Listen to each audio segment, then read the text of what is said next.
एक गांव की गौवें चराया करता था आदमी। पहले ऐसा होता था, ग्वाले होते थे तो गौवें चराता था और भोजन और सब लोग उसको, अर्थव्यवस्था तो उससे परिवार चलता था। गांव में भागवत की कथा हो रही थी तो गांव के लोगों ने कहा कभी तो सुन लिया कर यार कथा, जंगल में गौवें चरा कर बस अपना जीवन बर्बाद कर रहा, कभी तो कथा सुन लिया कर, गांव में कथा हो रही। तो उसने सोचा कि चलो आज सुन लेते हैं। तो वहां गए तो उन कथा का प्रसंग चल रहा था, जिसने जिंदगी में गुरु नहीं बनाया, भजन नहीं किया, उसका जीवन बेकार चला गया। तो अब इसी सोच में रह गया कि मैंने तो कभी गुरु बनाया नहीं, कोई भजन तो साधन, तो हमारा जीवन बेकार चला गया। कथा समाप्त हुई, पंडित जी के चरणों का, ज्यादा बात तो हम नहीं पकड़ पाए, इतना पकड़ पाए कि गुरु बनाए बिना जीवन व्यर्थ जाता है। तो अब आप हमारे गुरु, अब हम कहाँ ढूंढे गुरु, आप ही गुरु हो, अब हमें मंत्र दे दो, हम अपनी गाय चराने जाए, हमें ज्यादा समय नहीं है। तो ऐसे कहीं मंत्र मिलता है कि गली चलते। तो उनका आखिरी दिन, जिस दिन कथा समाप्त होगी उस दिन तुम्हें हम मंत्र दे देंगे, तुम आ जाना। अब आखिरी दिन काफी भेंट वेंट चढ़ी। अब वो गरीब आदमी क्या देगा दीक्षा में, तो उन्होंने टाल दिया, अभी हम भोजन कर रहे हैं फिर। अब वो बेचारा बाहर बैठा भोजन, वो अच्छे से भोजन किया, थोड़ी देर आराम करके जाना था। रबड़ी आदि पाया तो पेशर बना। अब पहले गांव बाहर शौच जाना होता था, शौचालय तो होते नहीं थे। अब वो घर के बाहर बैठा था, जो ही लोटा लेके निकले से बोले गुरुजी गुरुमंत्र दे दो, देखो कथा भी समाप्त हो गई और आप जाने वाले भी हो, और पीछे पीछे चल दिया। अब वो धोती संभारे, उन्होंने कहा दिमाग खराब है, शौच जा रहे तुम्हें गुरुमंत्र। उसने कहा आप नहीं छोड़ने वाले, हम हमारे पास इतना टाइम नहीं, पूरे गांव के गौवें चराते हो, पीछे पीछे चल दिए। अब उनको सोच लगी थी, वो सोचे अब जाए तो हम कहीं बैठ जाए किसी वृक्ष आदि के आड़े लेकर के। अब वो सोच लगी थी तो उसने कहा महाराज गुरुमंत्र दे। बोले धत गपोचंद, बोले गुरु जी, बस मान गए। धत गपोचंद, धत गपोचंद, अब ना राम न कृष्ण न हरि। अब सोचो, गुरु भाव और गुरु मंत्र पर विश्वास, गुरु ने कह दिया धत गपोचन तो जपने लगा। अब धीरे धीरे धीरे धीरे इतना जप में तन्मयता होने लगी। भोले आदमी को भगवान बहुत जल्दी मिलते हैं, ज्यादा जो बुद्धिमानी होती है ना उनको परीक्षा लेते हैं, और जो सीधा साधा भोला होता है ना उसे भगवान बहुत जल्दी मिलते हैं। अब वो एकांत में बैठ करके जैसे गाय चरा रहा, धत गपोचन घप।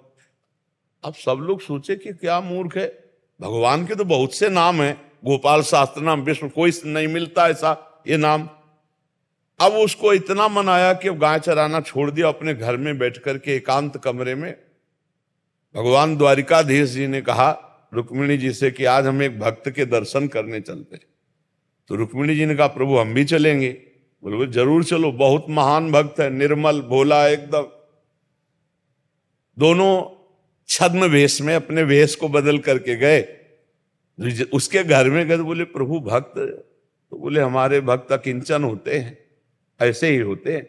बोले प्रभु हम पहले देख के आते हैं असली भक्त है आपका कि नहीं। तो वहां गए तो बेचारा धत गपोचंद, धत गपोचंद, तो उनका श्री कृष्ण चंद द्वारिकाधीश, बहुत से नाम तो सुने, ये धत गपोचंद कौन सा नाम है भगवान का हमारे। तो उनका ये किसका नाम जप कर रहे हो।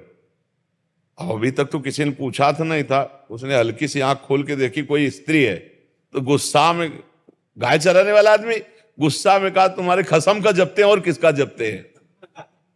रुक्मिणी जी लौट के आई, वो बोले प्रभु बहुत जानकार आदमी है।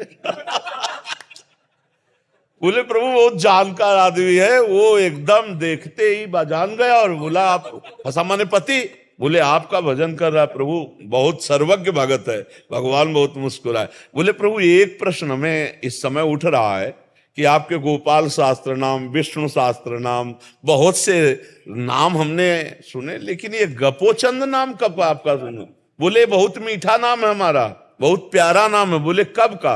बोले जब हम ब्रज में थे और बाल रूप में थे तो मैया किसी कार्य में रत थी, तो हम अपने सखाओं के साथ माखन चोरी कर रहे थे, तो छीका में ऊपर मैया ने टांग दिया था, तो एक सखा के कांधे पे ओखली पे सखा, ओखली होती ना उल्टा करके, और उस पे सखा, और सखा के कांधे पे ठाकुर जी, और खूब ऐसे मक्खन सब। मैया आई, मैया ने कहा ये क्या कर रहा है। तो फिर हमने बहाना बनाया कि मुझे भूख लगी थी, लगा मैया काम में है, और इसमें देखा चीटी, तो हम कहा मैया आएगी चीटी निकालेगी तब माखन खाएगी, तो मैं चीटी निकाल रहा था। बोले वाह बहुत चतुर, बाल गोविंद भगवान बोले बहुत चतुर, अच्छा चींटी निकाल लेते तो यहां तक हाथ कैसे तुम्हारे?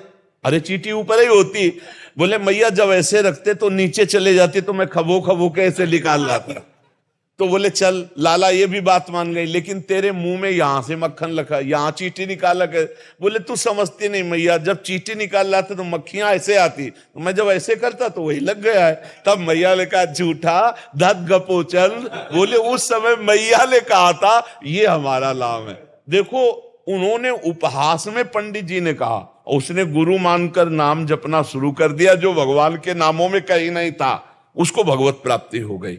गुरु के वचन, संत के वचन यदि हम मान ले तो निश्चित भगवान की प्राप्ति हो जाती है। बहुत से ऐसे उदाहरण हैं शास्त्रों में कि जो भोले भाले भक्तों ने भगवान को प्राप्त किया।